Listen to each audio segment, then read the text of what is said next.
Olá pessoal, tudo bem? Vamos dar continuidade então ao nosso curso de programação em linguagem Fortran. Nessa aula de hoje nós falaremos sobre alocação dinâmica de memória. A alocação dinâmica de memória é um artifício extremamente importante, muito utilizado em modelos meteorológicos, né, e em programas complexos. Ah, Quando nós utilizamos a declaração dimension ou as declarações de tipo, em geral, nós precisamos, né, conhecer as dimensões, ah, dos conjuntos, né, dos vetores, das matrizes. Então eu preciso saber qual é o número de elementos de cada um desses conjuntos, né. Por exemplo, eu tenho um vetor que é o vetor, temperatura. Então a temperatura ao longo do dia. Então eu sei que ao longo do dia eu tenho, se for um valor horário de temperatura, eu tenho 24 valores de temperatura, então esse vetor vai ter 24, elementos. Ou posso usar a mesma coisa para outros tipos de matrizes. Então eu conheço as dimensões com as quais eu vou fazer a alocação. O que acontece quando a gente não sabe exatamente quais são essas dimensões dos nossos vetores ou das nossas matrizes? Isso acontece muito em modelos, né, em modelos atmosféricos. Por quê? O usuário, quando ele utiliza o modelo, ele configura a grade com a qual ele vai fazer a integração com o modelo, de acordo com as suas necessidades. Então ele vai escolher o número de pontos, ele vai escolher o número de níveis verticais, ele vai escolher a duração da integração, quanto tempo ele vai fazer essa integração. Então são todas dimensões variáveis que são definidas muitas vezes pelo usuário. Nesses casos, então, não é possível fazer uma alocação prévia de memória, né, no momento da compilação do código. Então a gente precisa, de alguma maneira, deixar isso em aberto.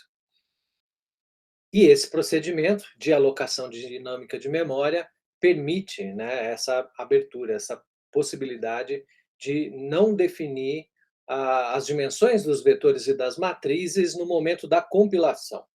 Como é que isso funciona, né? Muito parecido, a forma de declaração é muito parecida, só que não vamos então definir quais são as dimensões num primeiro momento. Para fazer isso, nós vamos utilizar então o artifício da declaração allocatable, alocável, né, e o comando allocate. A declaração allocatable, ela vem junto com as declarações, né, de variáveis, e o comando allocate vai vir em qualquer ponto do programa. Como é que isso funciona? Por exemplo, na declaração, a gente vai fazer o seguinte, então, um exemplo aqui para uma variável que eu estou chamando de var, né, vou usar a declaração dimension, então, dimension var, e é uma variável com duas dimensões aqui. Só que eu não estou dizendo, não estou especificando, neste momento, quais são essas dimensões, só estou indicando que ele tem duas dimensões, indicadas aqui por dois pontos, separados por vírgula, então isso indica a primeira dimensão e essa aqui indica a segunda dimensão. E logo abaixo desse comando, eu vou informar o programa de que se trata de uma variável alocável.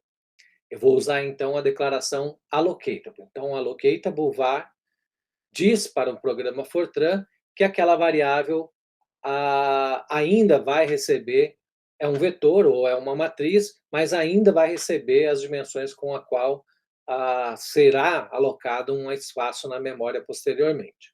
Então, nas declarações, a gente vai usar essas duas declarações, dimension, sem definir exatamente quais são as dimensões, e logo abaixo dessa declaração dimension, a gente vai usar a declaração allocatable. Então fica desta forma. A gente vai ver que existem outras formas de colocar isso dentro do programa, de escrever esse comando dentro do programa, mas essa é a forma válida para a versão Fortran 77 e posteriores. Vale em qualquer versão do Fortran, tá certo? E como é que vai ocorrer isso dentro do programa? Então, de alguma forma, depois que a gente começa a execução do programa, temos que informar ao programa quais são os valores da dimensão. Então, por exemplo, eu posso entrar lá no teclado com o valor a ser, né, definido para aquela variável. E lendo esse valor, a gente vai utilizar então o comando allocate. Então, ele tem mais ou menos essa forma. Então, estou alocando aqui essa variável com as dimensões, por exemplo, n e i, que foram lidas através do console, ou elas foram lidas de um arquivo. Existem várias maneiras da gente fazer isso. Esse comando allocate, ele pode vir em qualquer parte do programa, obviamente antes de utilizar a variável, mas ele pode ser colocado em qualquer parte do programa.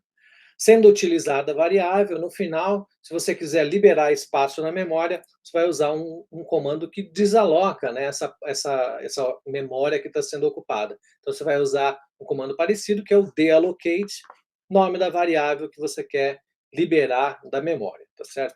Também, você pode colocar isso em qualquer ponto do programa, obviamente, depois do comando allocate e depois que a variável for utilizada. Tá? Então, vamos ver um exemplo aqui num programa de como isso é feito. Então, a gente tem um trecho de programa aqui que eu chamei de vetor2.for, escrito em Fortran 77, né, obedecendo a folha de codificação do Fortran 77. Então, eu comecei aqui com um program vector, chamando esse programa, né, de vetor.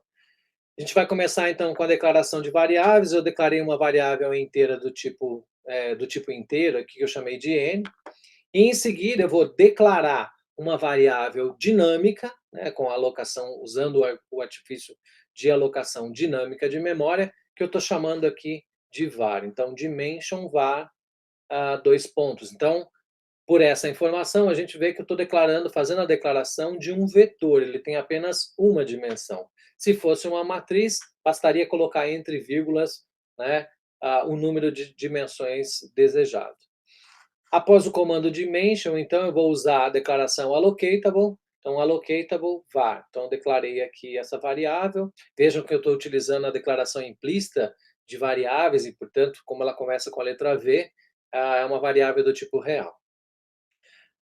Existe aqui uma outra maneira, né, que poderia ser utilizada para essa alocação, né, válida no Fortran 90, inclusive, que seria equivalente, né? Então, aqui, por exemplo, ao invés de usar o dimension, eu estou usando a declaração de tipo real, aí dimension, também deixo sem definir as dimensões, allocatable, dois pontos, var, né? Essas duas formas aqui são equivalentes de fazer a declaração de variável. Essa última, ela é mais prática, porque eu posso fazer alocação de várias variáveis, né? Incluir aqui separadamente por vírgulas, né? Várias variáveis com as mesmas características, tá? Mas aqui, nesse primeiro exemplo, eu vou usar a forma mais antiga, né, desse comando de alocação dinâmica, para a gente entender inicialmente como isso acontece. E aí, eu vou pedir para o usuário entrar com o valor de n, né, que vai definir quais são as dimensões desse vetor. Então, eu pedi aqui para escrever na tela, no formato livre, entre com o valor de n. Então, isso vai aparecer na tela para o usuário. Em seguida, a entrada desse valor n pelo usuário, então a gente vai fazer a leitura também na tela, no formato livre, dessa variável n. Tá? Então, vou usar esse valor de n para fazer a alocação dinâmica de memória. Conhecido n, então eu posso executar a alocação dinâmica. Vou usar, então, o comando allocate. Então, allocate var de n, né? Então, agora estou definindo qual é a dimensão desse vetor, e vou usar aqui um flag chamado de stat, atribuindo um valor inteiro, né, para esse flag, que eu estou chamando aqui de iOS. Por que a gente vai fazer isso? Quando a gente está trabalhando com programas pequenos, não é necessário, mas quando a gente vai fazendo com programas grandes, pode ser que a alocação de memória resulte em um erro, por exemplo, quando não há memória suficiente para fazer a alocação. Tá? Seria um erro possível durante a alocação dinâmica de memória. Então, eu estou usando esse flag, iOS, que é um inteiro, e vou fazer o seguinte, eu vou fazer uma verificação se a alocação dinâmica foi bem sucedida. Se ela foi bem sucedida, então essa variável aqui vai receber o valor zero. Tá? Se for diferente de zero, significa que houve algum erro na alocação de memória. Então, vou fazer a verificação. Então, se o iOS for diferente de zero, significa que eu tive algum problema. Então, faço o seguinte, pare o programa e escreva aqui na tela, problemas na alocação de memória parando. Tá? Então, esse é um exemplo. E observem aqui nesse comando que eu estou usando uma forma mais simplificada desse bloco if aqui, né? Não estou usando o then e ele está em uma única linha, portanto ele não necessita de um endif para fechar a condição, tá? Então está tudo numa mesma linha. Veja que eu tenho um campo de continuação aqui, né? Seria o equivalente a colocar esse stop aqui na linha de cima. Então isso aqui significa que nós temos uma única linha de comando. Nesse caso, eu não preciso usar o endif. Então, estou verificando aqui, se o iOS for diferente de 0, então ele vai escrever, vai parar e vai escrever essa mensagem para o usuário. Veja aqui que eu estou usando, então, um fim lógico. Estou mandando, né, alterando o fluxo do programa, fazendo com que o programa vá diretamente, né, para o fim do programa, sem executar o que existe entre essa parte do programa e o final do programa, certo? Caso ele não entre nessa condição, ele não atenda essa condição, ou seja, se o iOS for igual a 0, significa que deu tudo certo na alocação de memória. Então, o que ele vai fazer? Eu vou fazer um looping aqui, uma interação, k indo de 1 até n, que é o número de elementos do vetor, e vou usar um comando de atribuição aqui. Eu estou dizendo para ele que o var de k, ou cada posição do vetor, que é um inteiro, né, esse k é um inteiro, vai ser igual ao real desse valor inteiro. Então, isso aqui é um número real, float de k. E vou mandar ele escrever na tela, nesse formato 10, o valor da variável e o valor de k. Então, ele vai escrever, por exemplo, se n é igual a 10, ele vai escrever 10 vezes 1 até 10, né? Ele vai escrever o valor real e ao lado o valor inteiro dessa variável. Fecha o laço, end do.